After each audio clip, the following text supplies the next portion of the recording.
당신 발 앞에 엎드리니 나의 속마음을 살피시오. 눈보다 희게 하옵소서.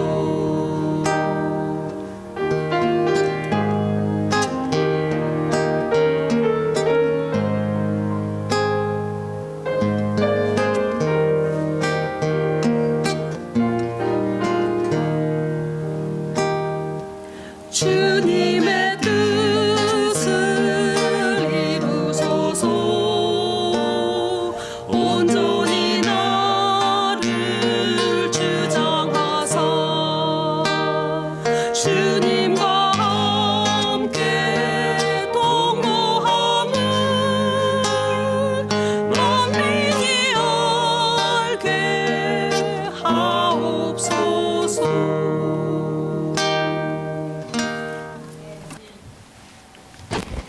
세리토스 교회 성도 여러분 안녕하십니까? 한 1년 1개월 전에 뵙고 오늘 다시 뵙게 돼서 참으로 감사하게 생각합니다. 특별히 오늘부터 안식일까지 매우 큰 제목으로 성경 연구를 어쩌면 신학을 공부하게 된 것을 매우 감사하게 생각하고 또 이렇게 많이 참석해 주신 것에 대하여 한없이 감사합니다. 우리는 자주 신학이라 그러면 좀 싫어하는 그런 경향이 좀 있습니다.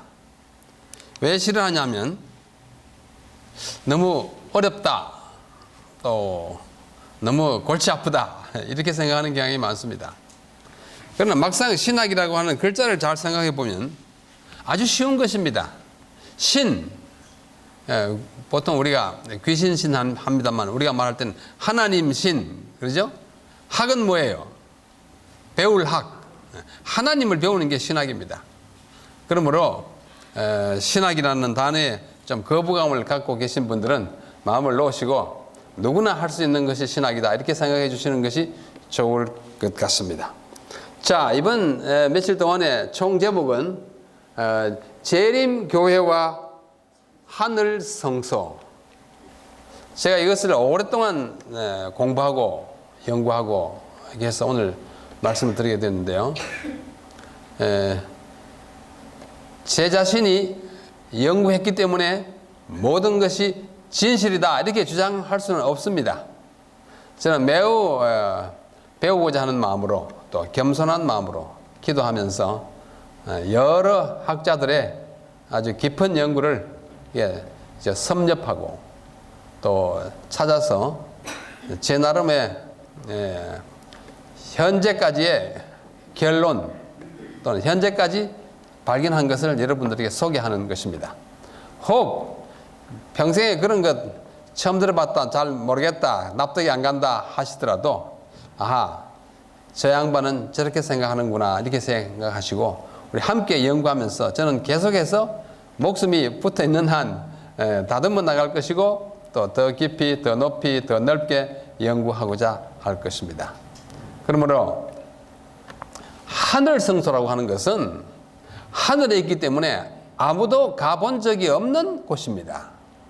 그래서 이 땅에 있는 사람들의 자료를 통해서 생각을 통해서 성경 연구를 통해서 더듬어 알게 되는 것에 불과합니다.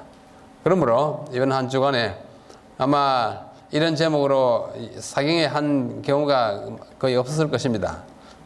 그러나 이것을 기초로 해서 앞으로 우리가 사는 날 동안 점점 연구하는 그런 기본이 되었으면 하는 마음으로 시작하겠습니다. 자, 전체 제목은 재림교회와 하늘성소이고 제가 다루고자 하는 내용은 재림신학의 초석인 성소신학, 이것을 오늘 저녁에 함께 공부하고 또 시간이 좀 어떻게 잘 운영이 되면 성소신학의 역사와 발전 과정을 살펴볼 수 있기를 바랍니다만은 첫 시간이라 시간이 안 될 것 같습니다. 그 다음에 하여튼 하늘 성소의 형태, 구조 이해, 하늘에 성소가 있느냐 없느냐, 있다면 어떻게 생겼느냐, 이런 데 대한 논란이 지난 한 150년 동안 계속해서 있어 왔고 많은 연구가 또 발표되었습니다. 그 결과를 함께 나누고자 생각하고 또 저의 소신을 좀 필요할까 생각합니다. 그 다음에 가장 중요한 부분은 D, 하늘 성소 봉사의 의미와 필요성입니다. 하늘 성소가 도대체 뭐 하는 성소냐? 그 의미가 무엇이냐? 하늘에서 성소 봉사하시는 예수님이 그 일을 굳이 해야 되느냐? 이런 데 대한 의문이 많고, 근래에 혹시 카스다라고 하는 이 매체를 보신 분들은 아시겠습니다만은 한국에서는 의사 한 분이 이것을 부정하는 논리를 펴가지고 아주 왁자지껄합니다. 미국도 마찬가지입니다. 그러나 제가 그 때문에 이것을 들은 거 아니고 오래전부터 연구한 것이기 때문에 그것과 상관없이 들었는데 그 하늘 성소 봉사의 의미는 무엇이며 왜 필요한가 우리 성경과 또 예언신에 기초하여 정리해 드리고자 합니다. 마지막 안식일에는 시간이 좀 짧기 때문에 최후의 심판과 재림교회의 신학이라고 하는 제목으로 심판을 간추려 보고자 합니다. 자, 이런 순서로 오늘 공부하겠습니다. 첫째, 재림신학의 초석인 성소신학 오늘의 제목입니다. 먼저 윌리엄 밀러의 재림운동부터 시작해야 하겠습니다. 우리 교회의 근원적 태동이 윌리엄 밀러예요. 그분은 우리 교회는 아니에요. 그분은 우리 교회와 상관없이 살다가 죽었지만은 그분의 재림운동의 외연, 연장, 확대가 우리 교회의 탄생입니다. 그래서 그가 가장 깊이 연구하고 또 아주 힘들게 실험해서 발표해서 재림한다고 날짜를 정했다가 오지 않자 일어난 대실망, 그것의 원점이 뭐냐면 다니엘 8장 14절이에요. 여러분 잘 아십니다. 다니엘 8장 14절, 그가 내게 이르되 2300주야까지니 그때에 성소가 정결하게 함을 입으리라. 제가 여기 파란 글자로 이렇게 2300주야, 성소, 그리고 정결하게 한다, 이 세 단어를 파란 색깔로 칠했습니다. 이 파란 색깔 칠한 세 단어는 굉장히 중요한 단어예요. 좀 이따 우리 함께 연구하겠습니다. 조셉 베이스라고 하는 분 아시죠? 원래 선장이었는데 재림운동 초기 운동에 아주 굉장히 중요한 역할을 했어요. 안식일을 도입하고 또 성경 연구에 아주 깊은 전도를 많이 하던 한 분인데 그분이 1853년경에 뉴욕 주에 있는 동부에요. 뉴햄프턴을 방문한 후에 윌리엄 밀러의 무덤을 보게 됐습니다. 이게 뭐 성묘라고 할까요? 한번 같이 한때 참 큰 운동을 일으켰던 그분을 이제 생각하면서 무덤을 방문하고 다음과 같이 묘사하였습니다. 그러므로 이 윌리엄 밀러는 1853년 이전에 이미 돌아갔습니다. 1844년에 재림 운동으로 실망한 다음에 몇 년 후에 돌아가셨어요. 그 후에 조셉 베이스가 갔다 와서 이렇게 묘사했습니다. 이제 파란 글자는 조셉 베이스가 기록한 내용입니다. 그의 머리 위에 세워진, 그는 윌리엄 밀러예요. 그의 머리 위에 세워진 대리석 묘비는 한 영려과객에게, 영려과객이라는 말은 지나가는 나그네 그 말이에요. 그러니까 자기를 말하는 것입니다. 조셉 베이스 자기를 말해요. 한 지나가는 나그네에게 평평한 대리석 앞에 깎아서 만든 책 모양을 보여주는데 그 대리석 묘비가요. 그것은 성경을 나타냈고 평평한 책 모양은 성경이고 그 첫 페이지 이쪽 페이지 왼쪽 페이지에는 큼직하게 금정색으로 글자를 새겨 놓았다. 그것은 다음과 같은 적절한 성경 구절이었다. 이게 바로 다니엘 8장 14절이에요. 그가 내게 이르되 2300주야까지니 그때에 성소가 정결하게 함을 입으리라 하였느니라. 다니엘 8장 14절. 이렇게 되어 있었다고 조셉 베이스가 기록했어요. 자, 윌리엄 밀러에 대해서 한 번이라도 들어보신 분 손 들어보세요. 한 번도 안 들어보신 분 거의 없죠? 있습니까? 괜찮아요. 윌리엄 밀러가 누구냐면 1830년대 초부터 지금부터 한 180년 전이에요. 다니엘 8장 14절을 성경 해석해가지고 단 2300주야의 끝이 어디냐? 1844년 10월 22일이다. 처음에는 1843년을 했다가 계산의 착오를 발견하고 1844년 10월 22일에 예수님이 재림한다고 선언하고 많은 무리들이 10만 명 이상의 무리가 막 모여가지고 그날 예수님 오실 걸 기다리는데 오시지 않았어요. 그래서 그 성경 해석 적용을 잘못한 것을 나중에 발견하고 사람들이 흩어지기도 하고 다시 모이기도 해가지고 세월이 많이 흘러갔어요. 그러니까 수많은 사람들에게 재림의 희망을 안겨줬다가 날짜 계산을 한 그것 때문에 그날에 오지 않자 실망을 끼치게 했던 분입니다. 이분이 정말 많은 괴로움을 느꼈어요. 왜? 많은 사람들에게 허망한 꿈을 안겨주었다는 그런 죄책감 때문에. 그 사람이 묻혀있는 무덤을 방문한 조셉 베이스라고 하는 우리 교회 초기에 아주 유명한 지도자예요. 그분이 기록한 말입니다. 그러니까 1844년 그때 운동의 그 단초가 된 다니엘 8장 14절을 윌리엄 밀러의 무덤에 성경 이쪽에다 기록해 놓았다는 것입니다. 이 사람이 조셉 베이스입니다. 참 잘생겼잖아요. 아주 이지적으로 생겼어요. 1792년에 태어나서 1872년까지 한 80년 살고 갔습니다. 우리 교회 초기에 아주 중요한 역할을 많이 했습니다. 근데 그 다음에 이 사람이 윌리엄 밀러입니다. 1844년 실망한 후에 한 5년 동안 살다가 굉장히 참 애처롭게 정말 방황하다가 죽었습니다. 눈내를 한번 보십시오. 굉장히 무섭죠? 아주 꿰뚫어 보는 건 성경을 꿰뚫어 보는 능력을 가졌었어요.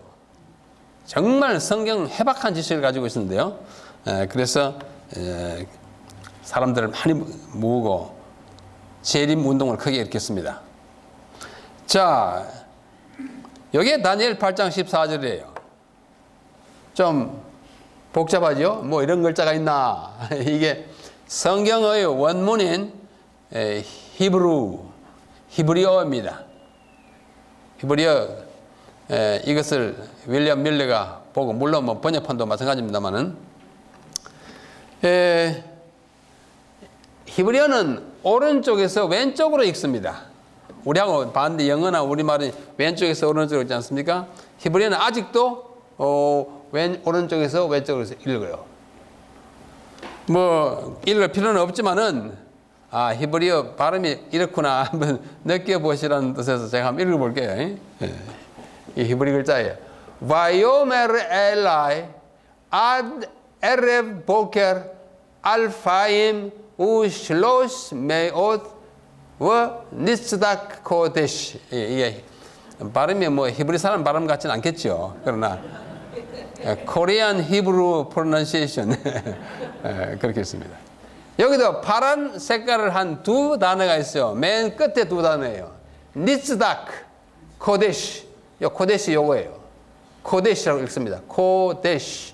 요 S 위에 이렇게 해놓은 것은 SH처럼 읽어놨습니다. 코데스가 아니고 코데시 그렇게 읽고. 그 다음에 요 단어는 니츠다크예요. 니츠다크 이렇게 읽습니다. 재림교회의 명문을 뒤집어 말하면 운명을 좌우한 두 단어입니다. 코데시가 뭐냐? 성소입니다. 니츠다크가 뭐냐? 성소가 정결함을 입는다, 회복된다, 원래의 위치로 돌아간다 등등으로 해석할 수 있는 히브리어 단어예요. 굉장히 중요한 두 단어. 이 두 단어의 해석에 의하여 재림의 실망이 있었고 그 결과로 재림교회가 탄생했고 재림교회 안에서는 이 예언의 다니엘 8장 14절의 해석이 아주 독특하고 또 그것 때문에 공격도 받고 또 많은 사람의 지지도 받고 우리의 믿음의 하나의 그루터기, 하나의 초석이 될 만한 성경 구절이 된 것입니다. 2300주야가 언제부터 언제까지냐? 이것의 해석에 따라서 우리의 예언이 거기 얹혀 있고 기본이 되고 그 다음에 하늘 성소까지도 이어지는 것입니다. 자, 이 다니엘 8장 14절에 대하여 우리가 연구하면서 적어도 4개의 중요한 질문이 나타납니다. 이 질문은 뭐 4개 아니라 뭐 5개, 6개 될 수 있지만은 제가 이제 겸손한 마음으로 살펴볼 때에 4개의 질문은 적어도 우리가 꼭 대답해야 되지 않을까 그런 생각을 하게 됐어요. 첫째는 코데시. 아까 뭐라 그랬죠? 뜻이? 성소. 코데시는 성소입니다. 이 성소는 어느 성소를 가리키는가? 이 해석이 중요해요. 지상 성소인가? 천상 성소인가? Question number 1. 1번 질문이 이 다니엘 8장 14절의 성소가 지상에 있던 성소인가? 하늘 성소인가? 중요해요. 그 다음에 둘째, 니스다크. 정결하게 함을 입으리라 이렇게 번역이 됐는데 이것의 의미는 아주 포괄적이에요. 다양합니다. 그러나 한 단어의 의미가 아무리 다양해도 번역할 때는 하나만 취할 수밖에 없어요. 그 아시죠? 성경 번역할 때 성소가 정결하게 함으리라 이렇게 해야지. 정결하게 함, 또 가로 열고 여기 있는 대로 뭐예요? 회복됨, 또는 옹호하다 이렇게 하면 성경 번역이 어떻게 되겠습니까? 성경에 그런 단어 많아요. 굉장히 많아요.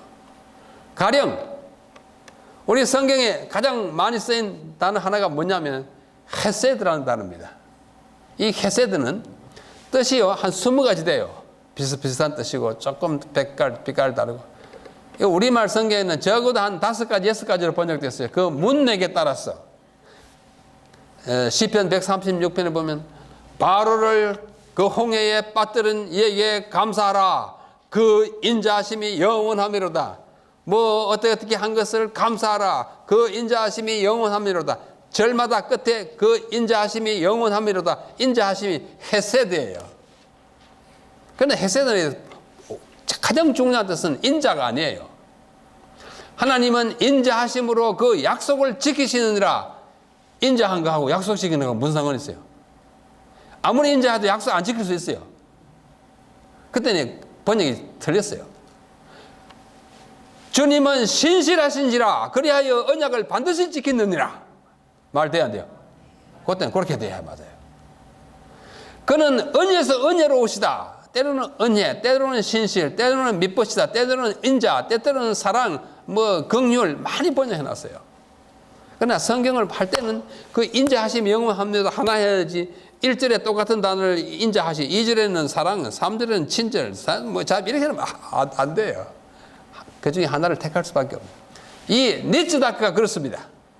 우리말 성경에는 뭐라 그러냐면 어떻게 해요? 정결하게 함을 입으리라. 그걸 택했어요. 그러나 여기서 보다시피 성소에 관련될 때는 정결하게 함을 입다 괜찮고 우리 인간 관계로 말할 때는 니스다크 됐다면 인간 관계가 회복됐다 이렇게 번역하는 것이 좋아요. 그 다음에 법률 용어로는 옹호한다는 뜻으로 옹호함을 받는다 이렇게 해야 하는 것입니다. 자, 좀 더 보겠습니다. 이 다니엘 8장 14절을 여러분들은 다 미국에 계시고 영어를 잘 하시니까 여기 영어로 번역된 다양한 번역을 한번 보시면 이 단어의 뜻이 한 가지로만 해석될 수가 없구나 하는 느끼실 것입니다. 자, 여기 보시는 대로 King James Version, 또 다음에 New King James Version. King James Version은 1611년에 나온 것입니다. 오래됐어요. 얼마나 됐어요? 1610. 지금부터 몇 년이요? 405년 전에 번역한 거예요. 405년 전에. 킹 제임스 버전을 보면요, 지금 여러분들 이해 못할 것 참 많아요. 예를 들면 레위기에 보면은 기본 제사 5가지가 나옵니다. 번제, 소제, 화목제, 속죄제, 속건제 나와요. 1장, 2장, 3장, 4장, 5장, 6장, 7장까지. 그 중에 둘째 제사가 소제예요.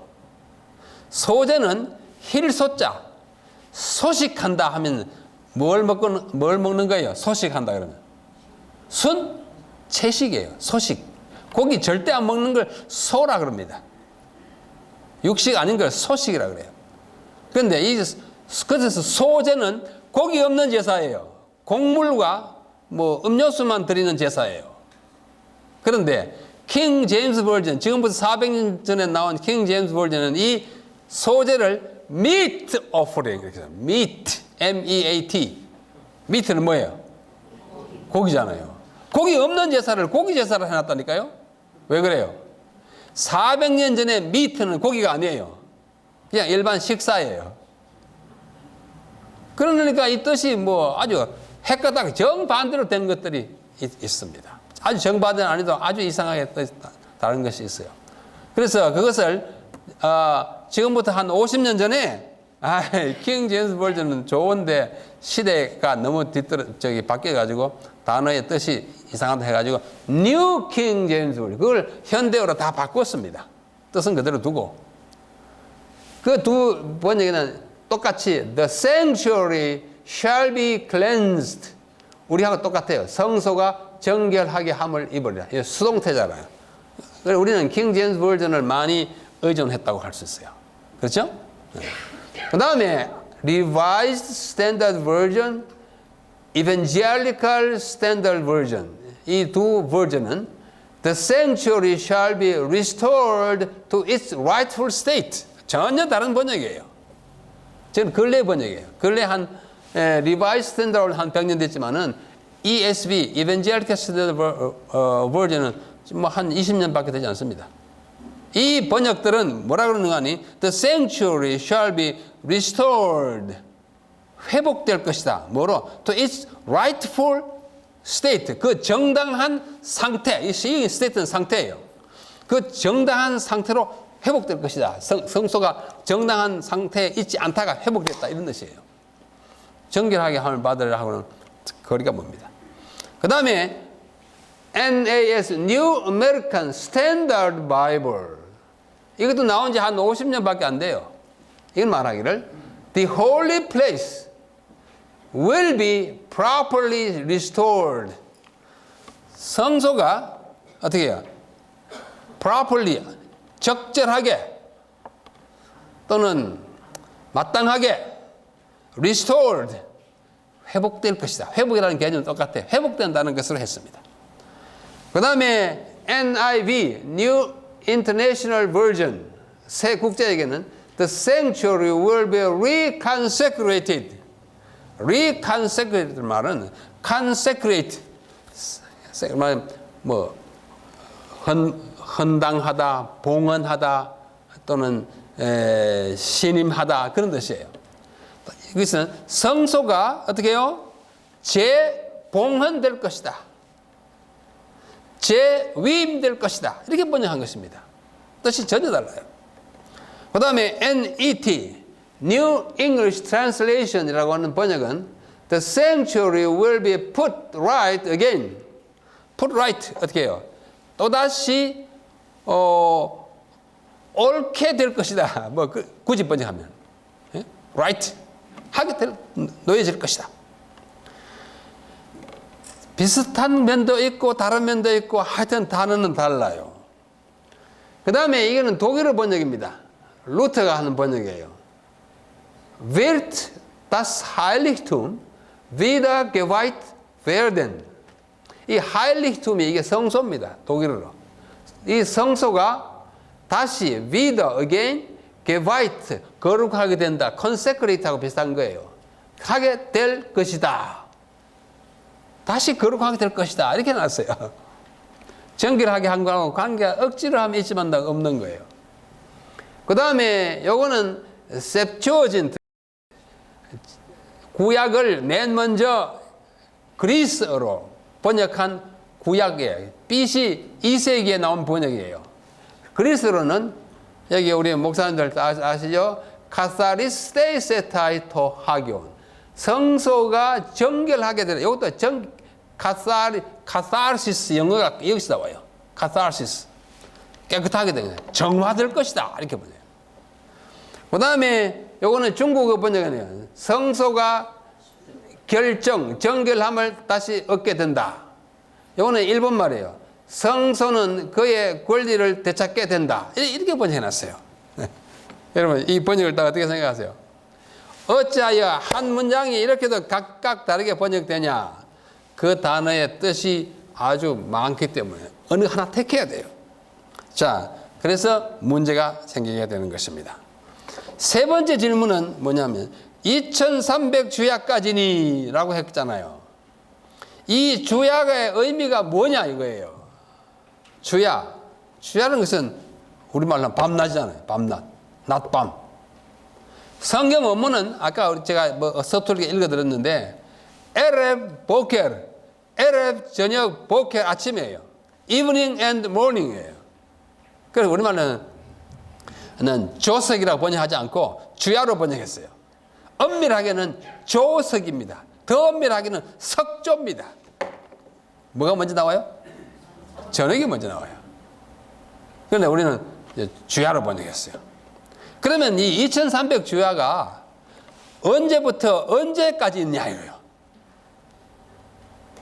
그 끝은 1844년이라고 했어요. 그러면 거기서 2300주야를 거꾸로 올라가면은 457년이 나와요. 그 기산점이 무슨 근거로 만들어졌으며 그것이 맞나 안 맞나? 우리 재림교회 안에서도 그것을 맞다고 생각하는 사람들이 다수지만서 그거 아니라고 생각하는 사람 아직도 있습니다. 그래서 문제가 생겨요. 네 번째 질문. 이 구절이 그토록 중요한 까닭이 뭐냐? 뭐, 이 1844년까지면, 까지였지, 뭐 어떻게 됐단 말이냐? 지금부터 170년 전에 이야기인데 뭐 그래 중요하냐? 이렇게 이야기해요. 그래서 이것을 이번 기회에 제가 다 대답해 드리지 못합니다. 제가 다 연구하지도 않았고 또 할 시간도 없습니다. 그러므로 이런 질문이 있다는 것 생각하시면서 중요한 것, 또 제가 발견한 것 이제 말씀드리고자 이 자리에 섰습니다. 자, 그 다음에 보면 성소 언급이 성경에 참 많이 나와요. 두 번째는 성경의 성소 언급입니다. 제가 찾아보니까 이건 제가 찾은 거예요. 어느 정도 정확할 것입니다만은 완벽하게 정확하다고는 할 수 없습니다. 세는 데는 좀 부정확성이 있을 수 있어요. 그러나 아무리 틀려도 100개 이상 틀리진 않습니다. 한두 개나 10개 정도 틀릴지 모르겠어요. 성소라는 단어가 우리 신구약 성경에 196개 절에 나옵니다. 그런데 196개 절에 나오는데 어떤 절에는 성소가 한 번만 아니고 두 번도 나오고 그래요. 다 합치면 약 200번 나옵니다. 성소라는 말로 번역된 우리말 성경의 성소. 그 다음에 성전이 145절에 나옵니다. 어떤 데는 한 개 더 있기 때문에 약 150번 나와요. 회막이 145절에 나오니까 약 150번. 성막이 82절에 나오니까 약 85번. 여호와의 집이 44절에 44번. 하나님의 집이 10개 절에 10번. 여호와의 장막이 7번. 하나님의 장막이 1번. 여호와의 전이 약 200번. 하나님의 전이 약 105번. 그 전이 20번. 이 전이 48번. 46개 절에 48번 나와요. 합치면 1120번 약. 이만큼 하나님의 집, 성전, 성소, 회막, 성막이 이렇게 말이 1100번 이상 나와요. 하나의 책에 그 집을 가리키는 단어가 이렇게 많이 사용되면 중요할까요? 안 할까요? 중요해요. 숫자 때문에 중요한 건 아닌데 중요하기 때문에 이렇게 많이 언급돼요. 자, 또 봅시다. 이 성서의 언급 가운데 우리의 주의를 가장 이끄는 한 절이 있어요. 그것이 레위기 19장 30절입니다. 26장 2절과 똑같은데 우리말로 번역이 약간 난 토시가 달라요. 똑같습니다. 히브리 말은 똑같고 영어로도 똑같은데 우리말은 이제 토시가 이렇게 가령 너희는 내 안식일을 지키며 나의 성소를 공경하라. 나는 여호와니라. 이렇게 했는데 한 번은 19장에는 너희는 내 안식일을 지키고 내 성소를 공개하라. 뭐 이런 식으로 나의를 내로 바꾸는 거 왜 똑같아요? 그건 뭐 다른 거 아니죠. 자, 여기에 파란 색깔요. 나의 안식일을 지키고 나의 성소를 공경하라. 이거 굉장히 중요하다고 봐요, 저는. 안식일은 거룩한 시간이요. 성소는 거룩한 공간입니다. 우리는 이 두 개념을 목숨을 건 교회예요. 그래, 안 그래요? 네. 그러니까 우리가 좀 깊이 연구해야 돼요. 안식일, 어떤 일이 있어도 지켜야 한다고 믿고 재림교회에 진료받고 들어왔습니다. 안 그러면 한 번 안 계실 겁니다. 저도 장로교인이었어요. 학습받고 세례받고 뭐 비교적 착실하게 교회 생활하던 청년이 어떻게 안식일이 아무래도 성경이 말하는 안식일이 토요일인 것을 깨닫고 올 수밖에 없었습니다. 그러니까 뭐 목숨까지 걸지 않았지만은 그 인정을 뿌리치고 그 정다운 사람들을 떠나서 그들이 이단이라고 말하는 이 교회에 오기까지는 뭐 그렇게 편한 마음은 아니죠. 또 학교 다니면서 침례를 받은 다음에 안식일을 지키면 여러 가지 손해가 일어나요. 성적이 떨어지고 뭐 여러 가지 어려움이 있습니다. 그 다음에 성소예요. 이 거룩한 공간이 왜 그렇게 중요하다고 생각하여 이 성소에 상당한 우리의 신앙의 비중을 두고 있는 것입니다. 자, 제가 좀 차분히 읽을 테니까 눈으로 따라 읽어주시면 좋겠습니다. 제7일 안식일 예수 재림교회는 이 두 가지의 거룩한 개념, 즉 거룩한 시간인 안식일과 거룩한 공간인 성소의 가치를 깨닫고 그것들을 가장 존중히 여기는 것을 교리의 기초로 삼은 교회이며 그것을 지키고 안식일, 그것을 공경하게 성소를 하기 위하여 최선을 다하는 신앙 공동체입니다. 동의하시죠? 그래서 여러분 이 자리에 있는 거예요. 재림교회는 역사적으로 이 두 가지의 개념을 바탕으로 하여 탄생하였으며 이 개념들 안에 포함된 구원의 진리를 온 세상에 전파하는 것을 그 존재 이유와 사명으로 삼고 있습니다. 맞죠? 실제로 그래요. 그렇지 않으면 굳이 다른 사람들이 일하거나 다른 일 하는 토요일에 어려움을 무릅쓰고 이 교회에 나올 이유가 없고 교단을 문 열 이유가 없어요. 일요일에 다른 사람들 가는 것처럼 가면 되니까요. 그렇습니다. 그러므로 굉장히 중요한 두 개념이에요. 그뿐만 아니라 인간의 역사, 세계의 역사를 저는 성소와 관련하여 나누기를 좋아합니다. 인류의 역사, 아담으로부터 주님이 재림하시기까지 세상 끝까지 이 세상의 역사는 제가 보기에 8토막으로 나뉩니다. 1부터 8번까지요. 1, 2, 3, 4, 5, 6, 7, 8. 제 1단계는 뭐냐? 원초적인 성소 시대예요. 원초적인 성소 시대는 뭐냐면 창세기 3장 24절에 아담과 하와가 에덴 동산으로부터 쫓겨난 후에 에덴 동산 동편에 하나님께서 두 가지 설치물을 갖다 놓았어요. 뭐예요? 두루 도는 화염검하고 하나는 그룹이에요. 그룹과 화염검을 뒀어요. 그게 뭐냐?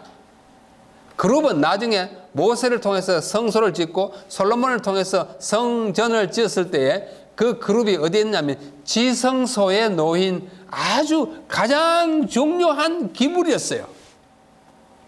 조형물이었어요.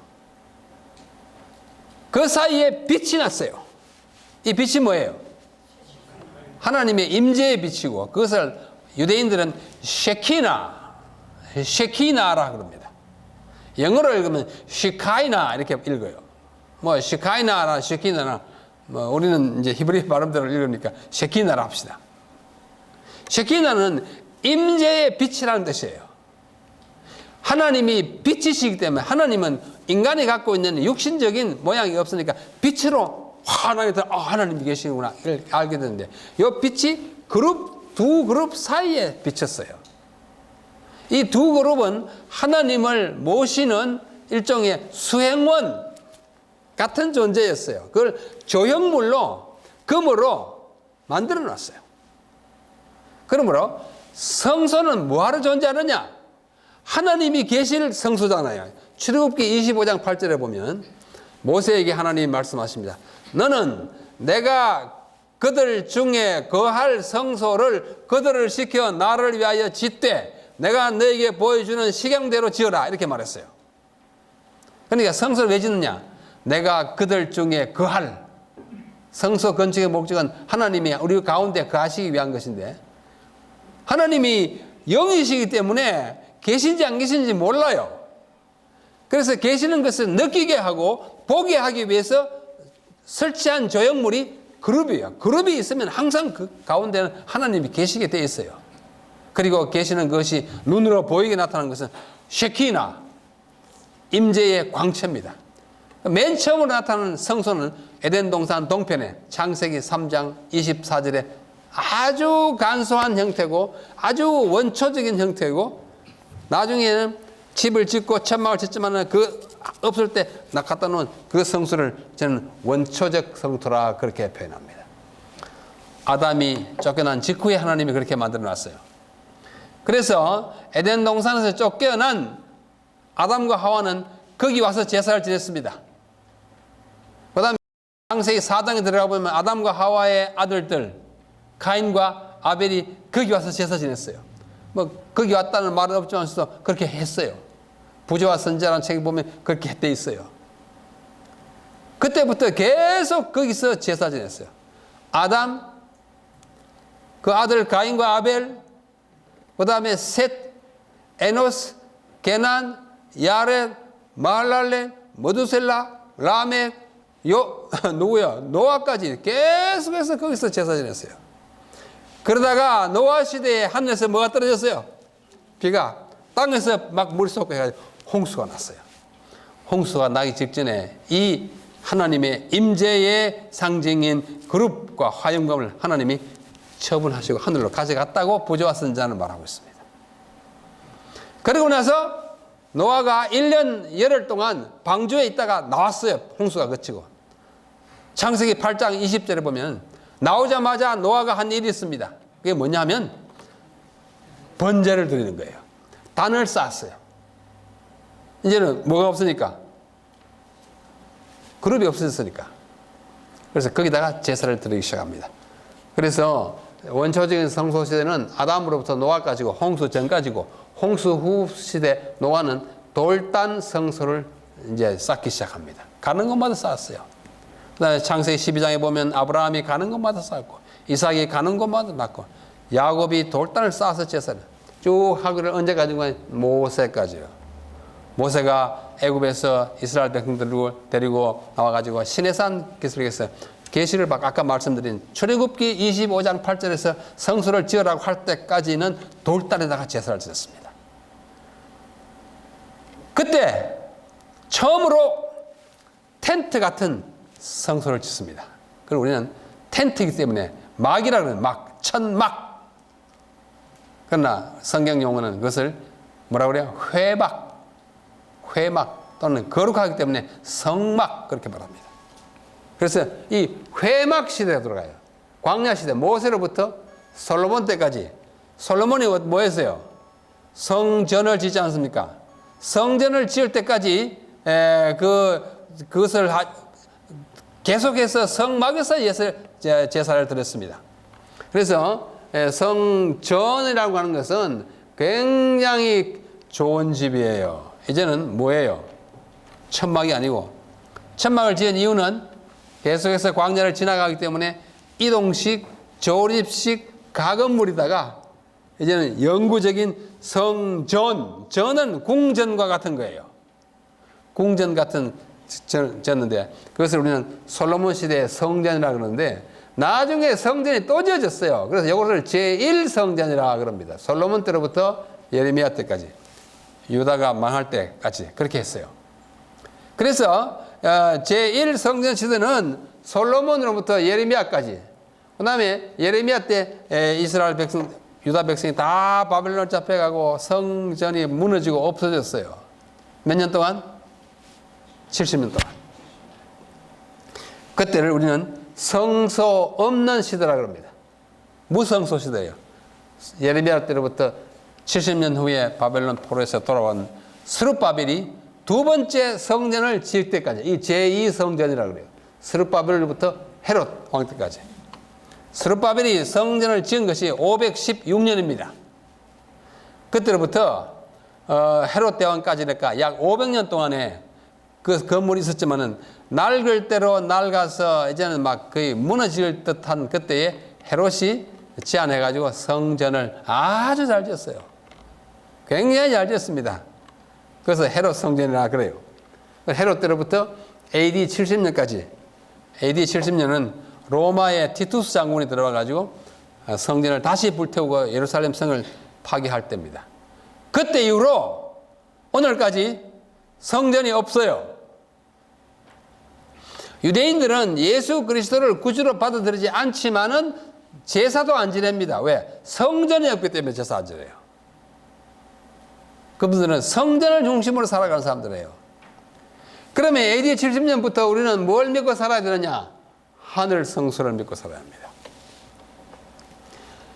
성전이 파괴되고 그리스도인과 유대인들이 모두 망연자실하여 어떻게 하나님을 섬겨야 될지 모를 그 시대를 내다보면서 하나님께서 한 사람에게 영감을 주어서 굉장히 중요한 책을 한 권 쓰게 합니다.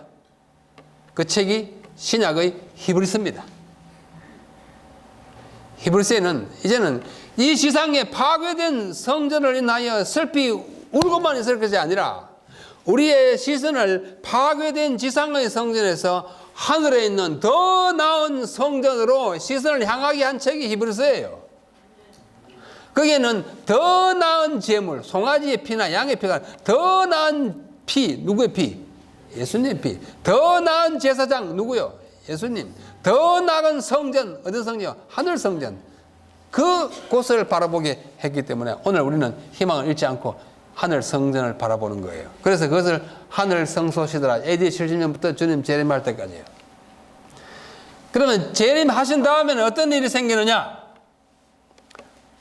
제3성전 시대가 온다고 저는 믿습니다. 재림 때로부터 영원한 세월에 이르기까지 하늘 성전에 있게 되는데 이 에스겔서 40장으로부터 48장에 있는 이 성전을 우리는 학자들이 제3성전이라 그럽니다. 자, 학자들이 하는 얘기니까 뭐 꼭 알아야 될 건 아니지만 또 그러나 상식적으로 제1성전은 누구의 성전이에요? 솔로몬. 제2성전은 누구의 성전이에요? 스룹바벨. 제3성전은 누구의 성전이에요? 에스겔 성전이에요. 에스겔 40장으로부터 보면은 굉장한 성전이 있습니다. 어마어마한 성전이에요. 근데 그게 너무 어마어마해가지고 아직도 아무도 지어보지 못했어요. 너무 어마어마해가 짓기가 힘들어요. 딱하게 먼저. 이것은 앞으로 우리가 하늘나라에 가면 하늘에 있을 광대무변한 하나님의 성전, 그 성전에 대한 묵시적 디스크립션, 묘사예요. 그게 그대로 되는 것은 아니고 상징적으로 표현한 것입니다. 지상에 있던 성전의 언어를, 도구를 빌어서 하늘 성소를 상징적으로 기술한 것에 불과하지, 거기 가면 지금 지상에서 하던 것과 같이 번제단에 제물을 드리고 그런 거 안 합니다. 구속이 다 이루어졌는데 무슨 번제가 있겠어요? 없어요. 그러나 상징적으로 그렇게 기록한 것입니다. 그래서 저는 인류와 세계 역사를 성소와 관련해서 이렇게 생각하기를 좋아합니다. 자, 이 성소에 관한 이해가 우리에게 왜 중요한지를 아주 잘 강조한 예언의 신의 구절을 좀 읽어보겠습니다. 먼저 편지 208번 1906년에 기록했고 복음전도 221페이지에 인용된 구절이에요. 하늘 성소에서 이루어지고 있는 봉사에 대하여 올바른 이해를 하는 것은 우리의 신앙의 기초가 된다. 아까 두 초석이 안식일과 성소라고 그랬잖아요. 하늘 성소에 대한 이해는 우리의 신앙의 초석이 된다고 그랬고, 또 가려 뽑은 기별은 1권 68페이지는 셋째 천사의 기별은 전파되어야 하며 신자들의 마음은 그리스도께서 그의 백성을 속죄하기 위해 들어가신 하늘 성소에 집중되어야 한다. 우리가 그렇게 많이 집중하지 않고 있어요.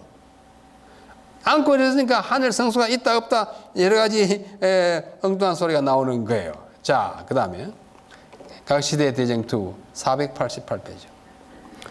하늘에 있는 성소는 인류를 위한 그리스도의 사업의 바로 중심이 된다. 이것은 세상에 사는 모든 영혼들과 관계를 가진 것이다. 그것은 구속의 계획을 밝히 드러내주고 때의 맨 나중까지 보여주며 의와 죄 사이에 있는 투쟁에서 의의 편이 최후의 승리를 거두게 될 것을 나타내 준다. 이 문제는 모든 사람이 충분히 연구하여서 저희 속에 있는 소망의 까닭을 묻는 자들에게 능히 대답할 수 있도록 하여야 할 것이다. 이번 며칠 동안에 연구하시고 누가 뭐라 그러든 이렇게 답할 수 있기를 바랍니다. 물론 개인적으로도 연구해야겠죠. 그 다음에요, 복음전도 223페이지 다 같이 한번 읽어볼까요? 시작.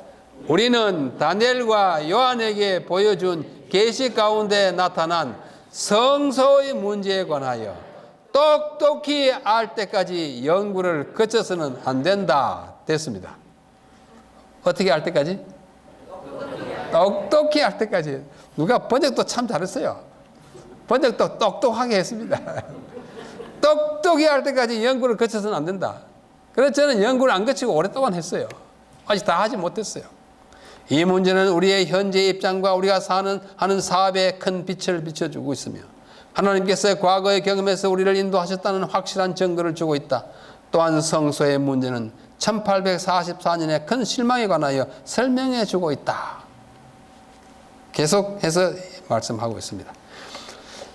자, 리뷰 앤드 헤럴드 1890년 4월 8일자에 엘렌 화이트는 이렇게 기록합니다. 이것이 복음전도 224페이지에 인용됐어요. 그리스도께서 성소를 정결케 하고 계시는 동안 하늘에서 이 지상에 있는 예배자들은 저희 생애를 엄밀히 살펴야 하며 저희 품성을 의의 표준과 비교해 보아야 한다. 이게 엄숙한 말이에요. 참으로 확실한 말씀입니다. 또 리벤 헤랄 1883년 11월 27일자에 복음전도 223. 우리의 대제사장이신 주께서 조사 심판을 하시며 마지막 봉사가 이루어지고 있는 하늘 성소에 하나님의 백성들은 이제 그들의 눈을 고정시켜야 한다. 주께서는 하늘 지성소에서 그의 백성을 위하여 무슨 사업을? 중보의 사업을 하고 계신다. 참 확실한데도 여러분들 뭐 근래 보셨죠? 하늘 성소 봉사 없다 그럽니다. 그리고 예수님이 하늘 성소 봉사에서 중보는 필요 없다 그럽니다. 예수님은 더 이상 중보하지 않고 성령이 중보한다는 말로 이상하게 이해하고 있어요. 속지 마세요. 분명한 이야기예요. 자, 또요. 장차 온갖 종류의 속임수가 일어날 것이며 우리는 든든히 설 수 있는 확고한 기반이 요구된다. 영혼의 원수는 성소가 없다는 교리와 같은 거짓 교리들을 끌어들일 것이다. 성소 문제는 믿음에서 있다라는 자들이 따지는 문제 중에 하나가 될 것이다. 마치 지금을 두고 하는 말처럼 저는 들립니다. 중요해요.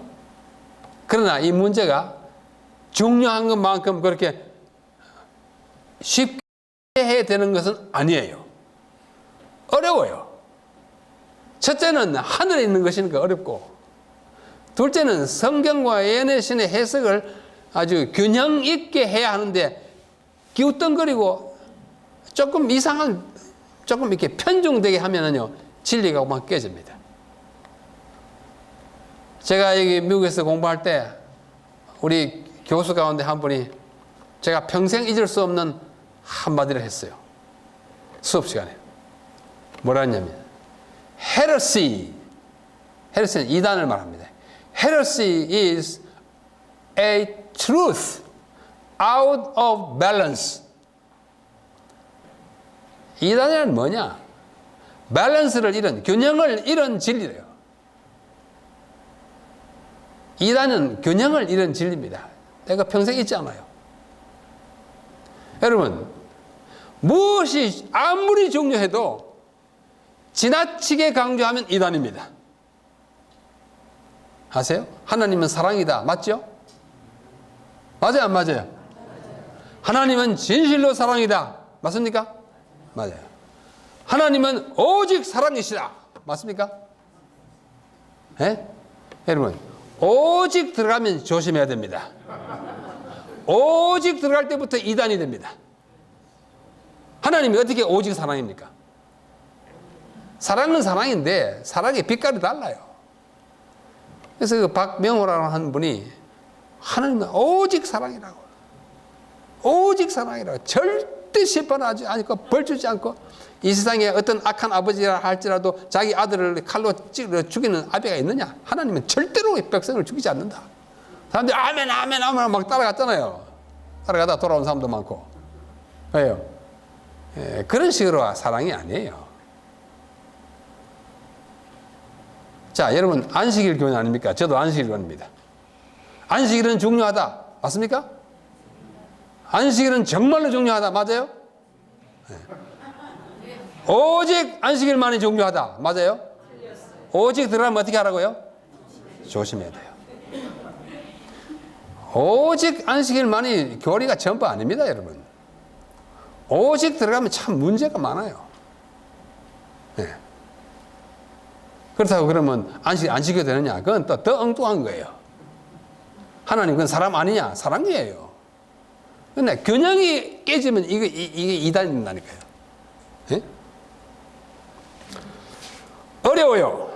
성소교리는 재림교회 신조들 가운데 가장 민감하고 어려운 분야 중에 하나입니다.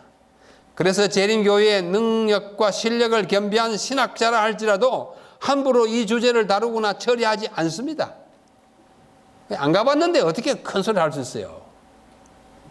저는 목청이 지금 좀 여러분 잘 들으시라고 큰 소리 하지만은 제가 이 발견하고 연구한 것을 제가 큰 소리로 외치지 않습니다. 이거 모두 다 그러지 않습니다.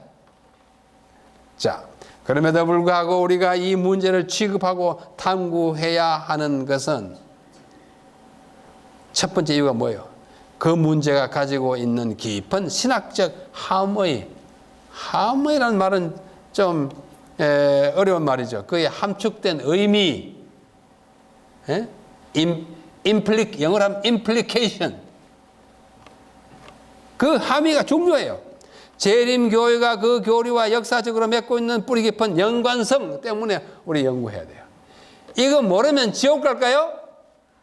아니에요. 그래서 가르치는 건 아니에요. 그러나 우리의 확신을 더욱 확실하게 하고 우리의 영혼의 닻을 더 든든한, 영혼의 닻 같아서 그 어디 나옵니까? 히브리서에 나오잖아요. 그래서 하는 것입니다. 자, 두 번째 이유는 그 교리가 지니고 있는 난해성 때문에 연구해야 돼요. 첫째는 중요하기 때문에 연구해야 돼요. 둘째는 난해성 때문에, 어렵기 때문에 연구해야 합니다. 연구하지 않고는 잘 몰라요. 이 난해성 때문에 나타나는 다양한 견해들을 이해함으로써 불필요한 오해와 갈등을 예방하고 교회의 연합과 교리의 통일을 이뤄내기 위하기 때문에 이것을 연구해야 합니다. 우리가 아무리 많이 연구하고 많은 지식을 가지다 할지라도 그것은 성경에 지니고 있는 심오하고 무궁한 의미에 비춰보면 빙산의 일각이요 해변에서 취한 모래 한 줌밖에 안 된다는 사실을 알아야 합니다.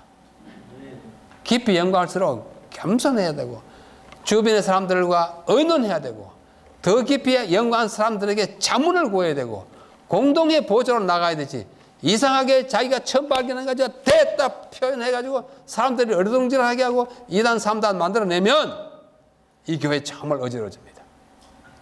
우리가 그렇지 않게 되기를 바랍니다. 성서 교리에 이와 같은 중요성과 난해성을 통감한 아주 깊이 느낀 한 학자는 일찍이 1981년에 앤드루스 대학교 신학대학원에서 신학 박사 학위 논문으로 이 문제를 연구했어요. 그의 이름이 로이 애덤스라고 하는 분입니다. 흑인이에요.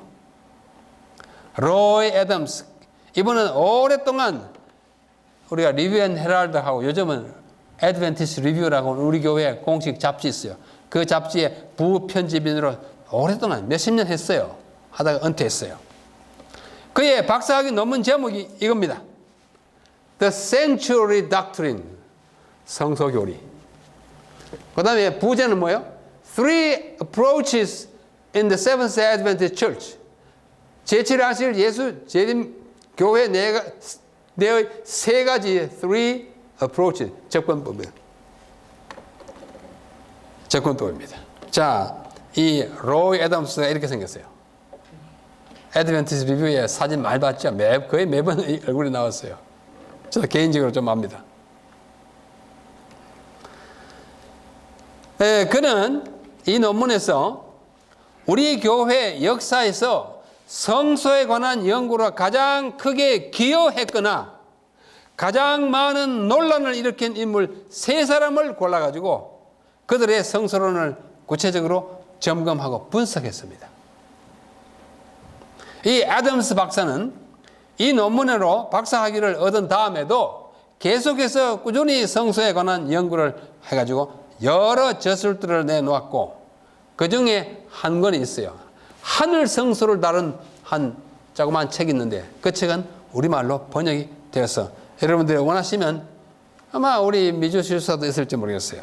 자, 이게 박사학위 논문입니다.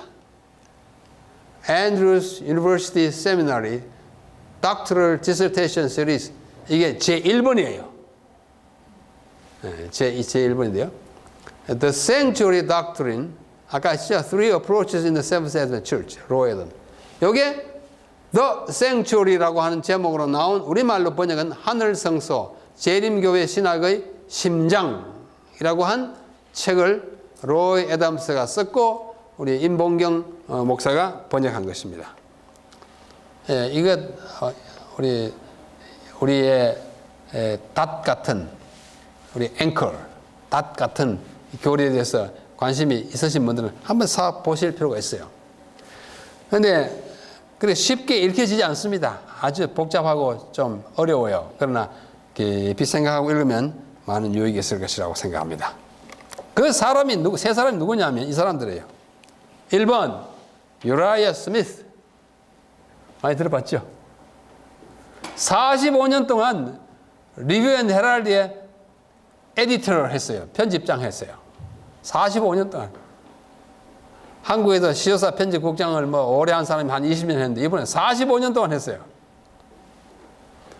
둘째는 엘비언 벨린저라고 하는 사람. 원래 독일 사람인데 독일 계통 저기 북유럽 데니시였는데요.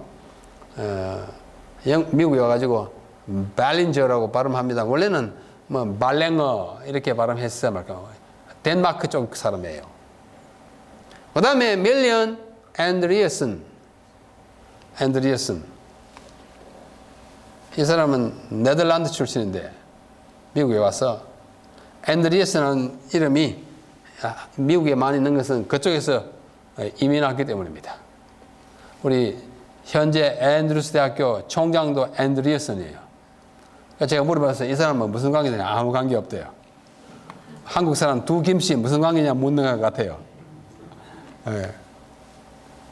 그런데 이분이 1950년대에 엄청난 일을 저지르기도 하고 문제 기여도 많이 한 분입니다. 이 세 분에 대하여 로이 애덤스 박사가 박사학위 논문을 썼어요.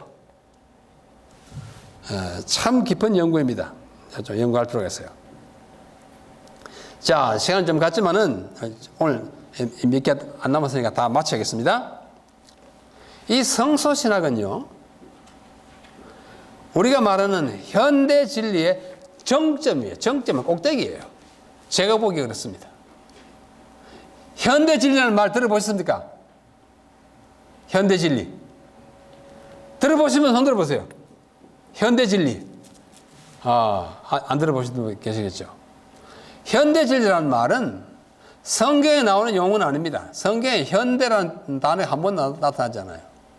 근데 우리 교회가 일찍부터 쓰는 단어예요. 이 현대 진리라는 단어의 기원이 어디냐면 베드로 후서 1장 12절이에요.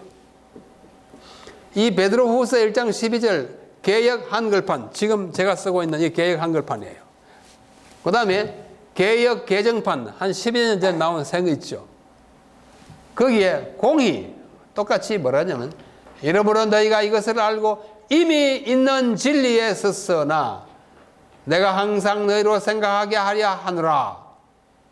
이것이 이미 있는 진리를 한글 킹 제임스역은 현재의 진리라고 번역했고, 공동 번역은 가톨릭과 개신교가 합쳐가지고 한 번역은 여러분이 받은 진리, 이렇게 번역했습니다.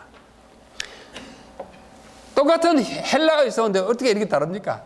우리는 이미 있는 진리, 여기는 현재의 진리, 여러분이 받은 진리, 이렇게 했는데 뜻이 비슷하잖아요. 자, 이거 보십시오.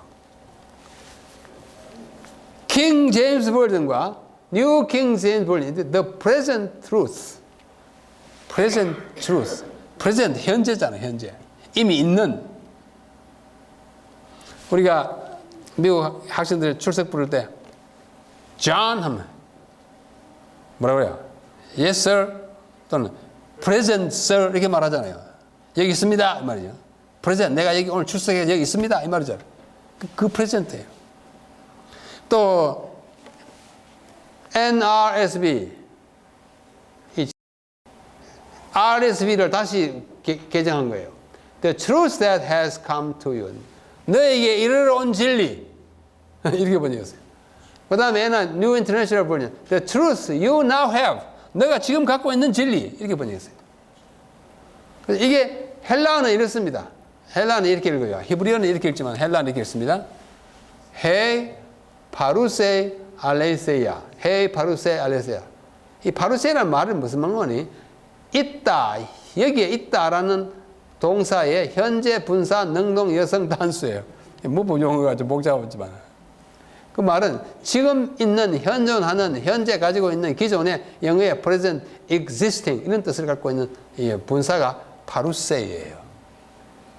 이것을 우리 교회가 the present truth, 지금 있는 진리 이래가지고만 현대 진리라는 말로 부르기 시작했어요. 적합한 번역은 아닙니다. 그러나 굳었기 때문에 그렇게 써요. 우리 재림교회가 역사적으로 이제 가지고 온 진리, 그래서 지금 가지고 있는 진리, 그걸 우리는 재림교회의 현대 진리라 이렇게 표현합니다. 이 현대 진리는 굉장히 중요하고, 우리 교회가 갖고 있는 진리, 우리 교회가 그 존재 이유를 삼고 있는 진리, 이런 진리예요. 이런 진리가 뭐냐? 저는 8가지 있다고 생각해요. 여러분이 한번 대체로 공감하시라고 생각합니다. 재림교회가 우리가 비교적 독특하게 가지고 있는 진리예요. 재림교회가 현대 진리로 가지고 있는 진리는 굉장히 많지만 중요한 건 8가지 있다고 생각합니다. 첫째는 대쟁투 역사관에 기초한 예언의 해석입니다. 지금 오늘 안식일까지 마지막으로 우리 공부하죠. 안식학교 교과 공부. 뭐예요? 제목이 뭐예요? Rebellion and Redemption. 반역과 구속. 그 교과책 저자는 사단의 타락으로부터 예수님 오실 때까지 계속해서 무슨 관계를 연구해요? 투쟁 관계 연구해요. 투쟁 관계. 계속 conflict. 투쟁 관계예요. controversy 관계를 해요. 마귀가 계속 우리 인간을 괴롭히고 예수님은 그걸 이기려고 하고 우리를 구원하려고 하는 이 쟁투, 대쟁투 시리즈로 보는 것이 우리 재림교회 역사관이에요. 맞죠? 그래서 우리 엘렌 화이트 여사께서 쓰신 대쟁투 총서 5권도 뭐예요? 부조와 선지자 타락부터 시작합니다. 그 다음에 선지자 오강, 시대의 소망. 시대의 소망, 예수님 생애 가운데 마귀가 얼마나 투쟁을 유발했는지 몰라요. 사도들이 교회를 세우면서 계속 마귀의 공격, 투쟁이에요. 각 시대 대쟁투. 이 2000년 이 인간의 역사가 전부 마귀와의 대쟁투잖아요. 그리스도와 사단 사이의 쟁투의 개념으로 이해하는 이 우리 교회의 독특한 현대 진리예요. 자, 둘째는 성경의 최고 권위. 모든 것을 성경 아래 둡니다. 모든 것이 성경의 판단을 통과해야 그 진리예요. 가톨릭 교회는 그러지 않습니다. 성경이고 무엇이고 전부 교황 밑에 있어요. 교황이 최고의 권위입니다. 교황은 성경을 바꿀 수도 있고 변경시킬 수도 있고 마음대로 바꿀 수 있어요. 안식일을 일요일로 바꿀 수 있어요. 천주교에서는. 그 천주교 교리 문답 있잖아요. 안식일이 어느 날이뇨? 토요일이다. 그러면 우리 교회는 왜 일요일을 주일로 지키느냐? 교황이 바꿨기 때문이다. 끝. 교황이 바꿨다면 바꿨지요. 뭐. 최고의 권위는 교황이고 우리 개신교, 특별히 재림교회는 성경이 최고의 권위예요. 엘렌 화이트 그 밑에예요. 그 밑에예요. 와이프는 자주 했잖아. The Bible. The Bible only. 성경, 오직 성경만이 모든 우리의 행위와 교리에 뭐가 있다? 기초이다. 그러면서도 우리는 또 예언의 신을 갖고 있어요. 엘렌 화이트의 봉사를 통해 예언의 신의 역할은 성경 밑이지만 우리가 성경을 더 잘 이해하게 하고 우리 남은 자손으로서 이 땅에서 어떻게 살지를 생활에 강양한 분야의 지침을 주신 것이 와이프인의 글이에요. 안 읽어보면 잔소리합니다. 읽어보면 순종합니다. 좀 읽으십시오. 예, 그런 독특한 현대 진리를 갖고 있어요. 그 다음에 세 번째는 뭐냐면 안식일의 중요성을 강조하고 그것을 회복하고자 하는 이 사명을 가진 교회예요. 안식일 정말 중요해요. 왜? 무너져 오는 것이기 때문이에요. 다시 회복하려는 아주 안간 힘을 쓰고요. 어떠한 반대를 무릅쓰도 지켜야 한다고 생각해요. 군대에 가서 때때로 매를 맞으면서도 지키려고 했어요. 왜? 하나님의 말씀에 그것이 중요하다고 생각해요. 넷째는 재림이에요. 이 재림은 다른 교회도 믿지만 우리는 좀 임박했다고 가르치고 그 징조에 대해서 아주 예민하고 나 자신과 우리 모든 세계를 준비시키려고 한 하나의 사명을 갖고 있어요. 안식일 회복, 재림 준비. 안식일은 저기 창조를 가리킵니다. 재림은 저기 끝에 마지막이에요. 우리 교회 이름 참 좋은 이름이에요. 제7일 안식일, 창조를 가리킵니다. 예수 재림, 역사의 시발점을 가리키고 재림은 역사의 마지막 종결점을 가리켜요.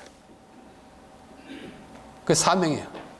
그 다음 다섯 번째는 조건적 불멸과 부활의 종류 및 목적에 독특한 이해를 가지고 있어요. 조건적 불멸이 뭐냐? 오늘 설명할 수가 없습니다. 우리가 죽으면 천당이나 지옥으로 바로 가는 거 아니다 그거예요. 아니에요. 죽으면 어떻게 해요? 잠자는 거죠. 예수님 깨우러 오잖아요. 그러나 대부분의 개신교에서는 죽으면 착한 사람은 어디로? 천국. 악한 사람은 어디로? 지옥. 그거 아니에요. 이걸 부정하는 교회가 우리 교회. 성경을 자세히 보면 진짜 그게 아닙니다. 요즘 한국에 재림교회 이것이 맞다는 개신교회 학자들이 많이 나와요. 참 아주 고무적인 일이에요. 저는 그분들과 개인적으로 아주 많이 가깝습니다. 자주 만나요. 재림교회가 맞다 그거예요. 그래서 재림교회 이제 이단 아니라고 그들이 선언합니다. 여러분 다 보셨죠? 공고 난 거 봤죠? 이번 공군에 가서 또 해요. 안식일 교회를 이단이라고 하는 사람은 진짜 이단이라 그러고 있어요. 아주 고무적이에요. 자, 시간이 없어서 거기만 하고. 근데 조건이 부활하는 거예요. 천국 가는 거 아니에요. 죽으면 따가 부활하고. 부활도 첫째 부활, 둘째 부활 있어요. 심지어 마지막 사망이 따로 있잖아요. 이 성경을 올바로 이해한 우리의 현대 진리예요. 자, 여섯 번째는 세 천사의 기별이라고 하는 독특한 강조점이 있어요. 요한계시록 14장 6절로 12절. 첫째 천사가 막, 둘째 천사가, 셋째 천사가 막 이야기해요. 여러분, 이 세 천사의 기별을 천사가 전합니까? 사람이 전합니까? 사람이 전해요. 그것은 상징이에요. 우리를 상징한 천사들이 나가면서 보여줬는데 그 실제로 이루는 것은 사람이에요. 그 세 천사의 기별이 마지막 세상의 역사에 전해져야 할 기별이라고 하는 우리의 현대 진리. 그다음 남은 자손의 사명이 바로 그거라는 것을 독특한 걸 가져줬어요. 그 다음에 일곱 번째가 뭐냐면 성소의 정결과 조사 심판이라고 하는 특별한 신학 개념을 가지고 있어요. 이게 좀 어려워요. 어려서 이번에 좀 다룹니다. 마지막으로 하늘 성소가 있어요. 하늘 성소가 있는데 거기서 예수님이 봉사한다고 그래요. 어떤 생각하면 누가 알아? 누가 가봤냐? 이렇게 말할 수 있지만 그러나 성경에도 그걸 찾아볼 수 있어요. 히브리서에 아주 잘 나타나 있어요. 사람들이 히브리서를 싫어해요. 또 그것에 기초하여 엘렌 화이트는 많이 상세하게 이야기해놨어요. 그걸 자꾸 무시해요. 그러면 안 돼요. 자, 이것을 제 나름으로 그렸어요. 그렸는데 밑에 현대진리라고 하는 이 기초에 8개 지금까지 말했어요. 대정투 역사론에 기초한 예언 해석, 그 다음에 성경의 최고 권위와 예언의 신의 역할, 이것이 아주 뚜렷한 것인데 이것은 하나의 원칙이에요. 성경 해석할 때 원칙이고 성경을 어떻게 중요하게 다루고 예언의 신은 그 밑에 있고 예언의 신은 하는 역할은 우리가 성경을 오버하는 거 아니에요. 성경을 replace 대신하는 거 아니에요. 항상 큰 빛, 작은 빛을 역할을 우리에게 주는 것이에요. 그 다음에 재림교회 사명이 있어요. 안식일의 회복, 재림의 준비. 이거 가장 우리 이름이에요. 이름. 우리 아이덴티티예요. 아이디예요. 아이디. 그래 이름이 그 들었어요. 우리 교회 이름은요 절대 못 바꿉니다. 그거 바꾸면 사명이 없어져요. 존재 이유가 없어져요. 그 다음에 세 번째는 조건적 불멸이 독특해요. 부활의 종류. 그 다음에 세천사 기별, 이거는 독특한 강조예요. 이게 특징을 이루고 있어요. 그 다음에 올라가면 성소 정결과 조사 심판, 하늘 성소와 봉사의 의미. 이건 굉장히 높은, 하늘에 있으니까 제일 높은 거예요. 네? 이것은 우리의 정점을 이루고 있습니다. 자, 이것을 조금 더 이렇게 하면 이렇게 세목골로 이렇게 쭉 이루어지고 있는데 이 성소와 하늘 성소에 관한 이야기는 성소에 관한 이야기는요. 우리가 갖고 있는 현대 진리의 정점에 있습니다. 이 정점을 잘 이해하고자 하는 것이 이번 우리 사경회의 일부 목적입니다. 그래서 재림교회가 가지고 있는 진리, 즉 현대 진리는 위에서 본 바와 같이 크게 네 영역으로 나눌 수 있습니다. 원칙적인 진리가 있어요. 그거는 성경의 권위와 예언의 신의 해석 권리. 그 다음에 사명을 이루는 교리가 있어요. 그거는 교회 이름을 만든 안식일과 재림이에요. 그 다음에 특징적인 진리 있어요. 그 앞에 본 대로 성경을 해석하는 거예요. 정점이 바로 뭐예요? 모든 진리를 아우르는 하늘 성소에 관한 것이 제일 높고 제일 어렵고 제일 또 고차적인 성소입니다. 그런 의미에서 성소신학은 재림신학의 초석일 뿐만 아니라 재림교회가 가지고 전하고 있는 현대 진리의 정점 또는 최고봉이라 할 수 있습니다. 앞으로 한 사흘 동안 이 문제를 좀 더 집중적으로 다루어 드리고 또 함께 연구하고자 하는 것이 제 목표입니다. 하나님께서 이번 기간 동안에 잘 참석하도록 우리의 환경을 돌봐주시고 또 건강에 안전에 특별히 축복하셔서 조금 더 깊이 이해할 수 있는 하늘 성소에 대한 우리 이해가 넓어지기를 바라면서 오늘 첫째 시간 말씀을 마치겠습니다.